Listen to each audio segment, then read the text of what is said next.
रायो होला यो मिनो मुला हो ए पासा साकन त्यसै पढाएको हुन्छ यसको छाता छुटो गर्दा पासाको साग माछा रायो मनकन रायो कालो रेड चाहियो यो झार हो कि यो के गरेको रहेछ ल भने यहाँ आएर मूल बिउ अघि मैले भने पछि उ हुन्छ कि पछि तारसार बेरेर कुलफुल आफै गरिन्छ कि यसलाई यो त मूल बिउ त खुल्लामा गरिन्छ मूल हो यो यो मूल हो उ त्यस्तो जाली लगाऊ नि त्यो चार कोठा छोरै सुरुबाटै जाली लाउनु पर्छ त्यसलाई अब फुल खेल्ने बेलामा लगाउने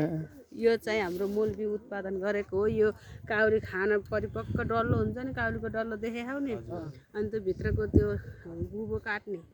ओदान आकारको बनाएर अनि त्यो ओदान आकारको बनाएर काटेर निकाल्नु पर्ने निकाल्ने त्यहाँ राख्ने चाहिँ बिउ उत्पादन गर्नुहुन्छ त्यसलाई चाहिँ हाम्रो काउलीको बिउ हुँदो रहेछ यस्तो हैन बिउ त निकाल्नु पर्यो मुला फुल्छ बाली काउली काठमाडौँ लोकल काउली यहाँको स्थानीय काउली हो यसको मूल बिउ उत्पादन यो चाहिँ मार्फा रायो हो यो सिक्किममा लोकल केरा हो उता चाहिँ